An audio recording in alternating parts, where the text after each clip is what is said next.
ஆண்டவர் இதுல நான் எப்படிப்பா பலப்பட, நான் எப்படிப்பா நிக்க? அதாவது என் லைஃப் இல்லைன்னு நினைச்சாலே நமக்கு அட்டாக் வந்துடும். எத்தனை பேருக்கு நிக்க முடியாம தங்கள் வாழ்க்கையை தாங்களே முடித்துக் கொள்ளுகிறார்கள்.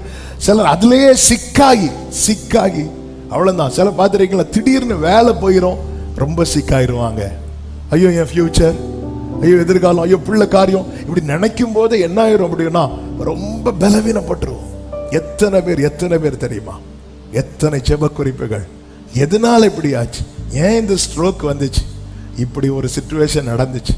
எனக்கு தெரிந்த ஒரு சகோதரர், அவருக்கு வந்த ஒரு ஒரு ஏற்க முடியாத ஒரு நியூஸ். திடீர்னு அவருக்கு ஒரு ஃபோன் வருது, கேட்டார். இந்த ஃபோன் அவ்வளோதான், 1 வீக்ல படுக்கையில் ஆயிட்டார், 2 வாரத்தில் இறந்துட்டார். அப்படி வேலையில் ஒரு இஷ்யூ, அவருக்கு இருந்த நிலையில் ஒரு பிரச்சனை. இனி அவ்வளோதான், உங்களை நாங்கள் மாற்றிடுறோம். வித்தின் 2 வீக்ஸில் இறந்துட்டாங்க. தாங்க முடியாது, ஏற்க முடியாது இப்படிப்பட்ட நிலை. அப்போ யோவான் எப்படிப்பட்ட ஒரு நிலையில் இருந்திருப்பான் பாருங்கள், எப்படிப்பட்ட ஒரு சூழ்நிலை. இந்த சமுத்திரத்தை தாண்டி இன்னொரு கரையை பார்க்க கூட முடியாத நிலை.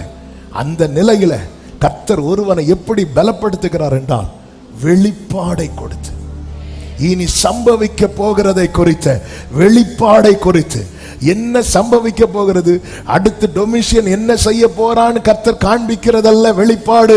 கர்த்தர் உனக்கு என்ன செய்ய போகிறார் என்பதை கர்த்தர் வெளிப்படுத்துகிறார். இந்த பகல் வேளையில தேவ பிள்ளைகள் தேவ சமூகத்திலிருந்து, கர்த்தாவே என் கண்களை திறந்தருளும். நாம் இருக்கும் சூழ்நிலை எதுவானாலும், இந்த வேர்டை கவனிங்க, நாம் இருக்கும் சூழ்நிலை எதுவானாலும் கர்த்தர் அருளும் வெளிப்பாடு நம்மை பலப்படுத்தி நமக்கு தைரியத்தையும் நமக்கு நம்பிக்கையும் கொடுக்கும். ஹல்லேலூயா.